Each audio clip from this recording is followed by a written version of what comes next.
हर रोज एक नई कहानी देखने के लिए चैनल को सब्सक्राइब करें और बेल आइकन दबाना ना भूलें। काजल अपने ससुराल वालों के साथ खुश थी और एक शाम वो अपने किचन में खाना बना रही थी।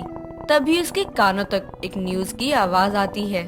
दिल्ली में बड़ा पॉल्यूशन, इसलिए हमारे प्रधानमंत्री ने हर बार की तरह इस बार भी घोषणा की है कि इस दिवाली पर हर घर दिए होंगे। तो हमारा भी आपसे ये अनुरोध है कि इस दिवाली पर आप भी पटाखे ना जलाएं, बल्कि दियों से अपने घर को रोशन करें।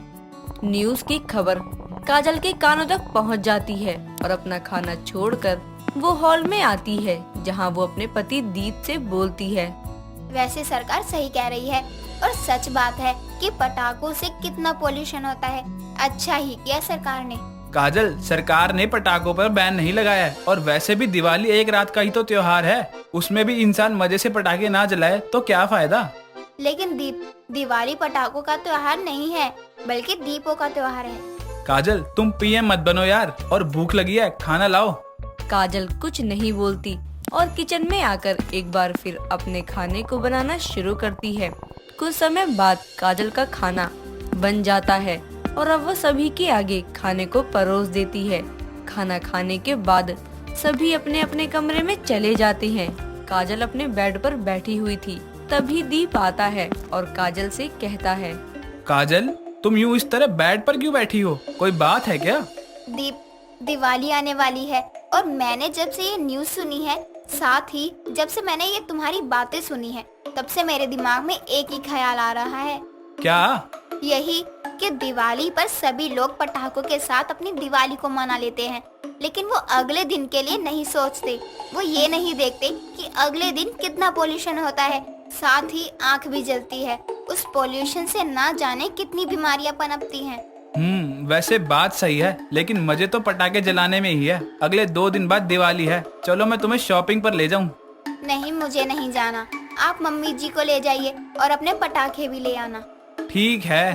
दीप, पटाखे मत लाना। काजल, एक दिन से कुछ नहीं होता है, और तुम्हें क्या लगता है कि सरकार ने एक बार कहा और पब्लिक मान जाएगी? नहीं काजल, तुम देखना, सब जलाएंगे। इस तरह से अब दीप चुपचाप सो जाता है। साथ ही अब अगले दिन दीप अपनी माँ के साथ मार्केट चला जाता है।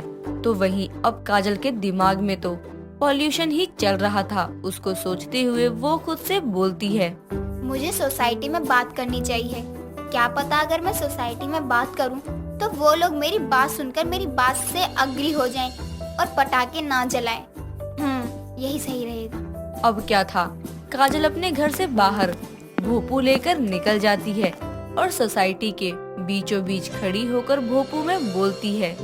हर घर दिए से इस बार दिवाली मनाओ, दीपों को जलाकर उस घर में उजाला फैलाओ और दिल्ली को पोल्यूशन फ्री बनाओ। उसकी आवाज अब सोसाइटी के हर घर में जाती है और उसकी आवाज से सभी सोसाइटी वाले अपने अपने घर के बाहर आते हैं। और काजल को देख उसकी एक पड़ोसन गुप्ताइन काजल से बोलती है। अरे तू तो सुमित्रा की बहू है ना काजल? हाँ आंटी जी। बहू, कौन सा नारा लगा रही है तू? आंटी जी, मैं चाहती हूँ कि इस दिवाली हम लोग दीपों से दिवाली मनाएं, क्योंकि पटाखों से बहुत नुकसान होते हैं ना। बहू, लगता है हमारे पीएम की आत्मा तुम्हारे अंदर आ गई है, तभी तो अपना समय बर्बाद कर रही है तू। इन सब में से कोई भी यहाँ बिना पटाखों के नहीं रह सकता। अब हम तो बूढ़े हो गए हैं, लेकिन यहाँ के बच्चे थोड़ी मानेंगे। पर आंटी जी, आप मना सकती हैं ना। मैं कुछ नहीं कर सकती हूँ बहू, अब तू अपने घर चली जा। इस तरह काजल की बात कोई भी नहीं मानता है और बेचारी मुंह लटकाए घर में चली जाती है। शाम को दीप और सुमित्रा आते हैं, जहाँ गुप्ताइन सुमित्रा को बाहर ही रोक लेती है, लेकिन दीप अंदर आ जाता है और अपनी पत्नी को मुंह लटकाए देख उससे बोलता है। काजल, अब क्या हुआ? तुम मुंह लटकाए क्यों बैठी हो? मैं काफी समय से देख रहा हूँ, जब से तुमने वो न्यूज़ देखी है तब से तुम उन्हीं के बारे में सोच रही हो। कुछ नहीं हुआ, तुम अपने पटाखे ले आए ना, बस बहुत है। क्या हुआ काजल, क्या बात है? ये क्या बताएगी, मैं तुझे बताती हूँ। ये अपना भोंपू लेकर पूरे सोसाइटी में हमारी इज्जत की धज्जियां उड़ा रही थी। माँ, क्या बोल रही हैं आप? और क्या, सही बोल रही हूँ। पूछ ले अपनी पत्नी से, अगर तुझे मेरी बातों पर विश्वास नहीं है तो। काजल, क्या ये सच है? मैं हमारी इज्जत की धज्जियां नहीं उड़ा रही थी दीप, मैं सबको जागरूक कर रही थी कि बस काजल, तुम्हें क्या लगता है कि तुम्हारे इस नाटक से सब तुम्हारी बात मान जाएंगे और पटाखे कोई नहीं जलाएगा? दिल्ली में अकेले हम ही नहीं है, समझी तुम? इस तरह अब दीप गुस्सा होकर चला जाता है। ऐसे ही अब 2 दिन गुजर जाते हैं। आज दिवाली का दिन था और काजल के पास दिवाली पर पहनने के नए कपड़े नहीं थे। ये देख दीप अपनी पत्नी से बोलता है, काजल चलो, मैं तुम्हें कपड़े दिलाकर आ जाऊं, नहीं तो पूजा का समय हो जाएगा। वैसे भी मेरी तो किसी ने सुनी ही नहीं है, तो अब क्या फायदा। मैं अब से किसी से भी कुछ नहीं बोलूंगी। अब क्या था, काजल और दीप दोनों शॉपिंग के लिए चले जाते हैं। उनको शॉपिंग करते हुए काफी समय हो जाता है, या यूं कहे कि शाम हो जाती है।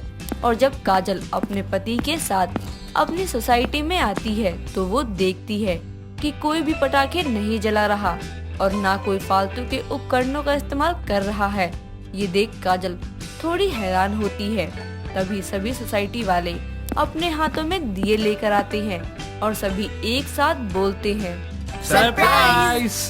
उन सबको देखकर काजल थोड़ी हैरान होती है। उसको हैरान देखकर सोसाइटी का एक लड़का बोलता है, क्या हुआ भाभी जी, चौंक गई ना हमारा सरप्राइज देखकर? पर ये सब कैसे? आप लोग तो पटाखे ना जलाने को तैयार नहीं थे ना, तो फिर ये सब कैसे? और हर घर में दीपक कैसे? मैं बताता हूँ। जब मैं तुमसे गुस्सा होकर गया था तब मैं आधी रात को सोसाइटी में आया और सभी के साथ बैठकर मीटिंग करी। गुप्ता आंटी, काजल का कहना बिल्कुल सही है। मैंने जब उसकी आंखों में लोगों के बारे में अच्छी सोच देखी तो मुझे भी लगा कि वो सही है।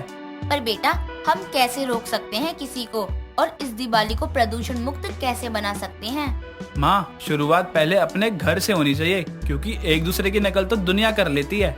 मैं दीप भैया की बात से सहमत हूँ और उनके साथ भी हूँ। और मैं भी अपने भैया और भाभी की तरह प्रदूषण मुक्त दीपावली बनाऊंगा और अपनी दिल्ली को पॉल्यूशन से सेव करूंगा। अब क्या था, दीप के साथ साथ अब सभी लोग जुड़ते जा रहे थे और थोड़ी ही देर बाद सभी अपने घरों से पटाखे निकालकर एक जगह इकट्ठा कर देते हैं और उन्हें फेंक देते हैं। ये सब देख दीप बोलता है, ये सब तो ठीक है, लेकिन मैं काजल को नहीं बताना चाहता कि हम लोग उसके साथ हैं या उसकी बात हम लोगों ने मान ली है। मैं चाहता हूँ कि उसको सीधा दिवाली की रात ही पता चले कि उसका मिशन सक्सेसफुल रहा। करना क्या है बेटा, उसने दिवाली की शॉपिंग तो की नहीं है। अब जब उसने शॉपिंग नहीं की तो तू उसको उस दिन शॉपिंग के लिए ले जाना और यहाँ हम तैयारियां कर लेंगे। जब काजल वापस आएगी तो यहाँ पर सब कुछ बदला हुआ देखकर हैरान हो जाएगी। वैसे सुमित्रा बहन का आइडिया बुरा नहीं है। अब सभी लोग एकजुट हो जाते हैं, लेकिन दीप का या सोसाइटी वालों का प्लान काजल को पता ना चल जाए, इसीलिए सभी लोग नॉर्मल बिहेव करने लगे। तो ये थी हमारी प्लानिंग। ये सुनते ही काजल की आंखों में आंसू आ जाते हैं और वो सभी का धन्यवाद करती है। आप सभी का बहुत बहुत धन्यवाद। मैं आप सभी को बता नहीं सकती कि ये सब देखकर मुझे कितनी खुशी हो रही है। मुझे तो लगा था कि मेरा बोलना बेकार ही है, मेरी किसी ने नहीं सुनी है। बहू, ऐसे कैसे नहीं सुनते? तू हमारा भला ही तो चाहती है और तू हम में जागरूकता फैला रही थी, तो क्या हमारा फर्ज नहीं बनता कि हम तेरी बात माने? सोसाइटी वालों की ये बात सुनकर काजल बहुत खुश होती है और अब वो सभी सोसाइटी वालों के साथ दिवाली का त्योहार खूब अच्छे से मनाती है।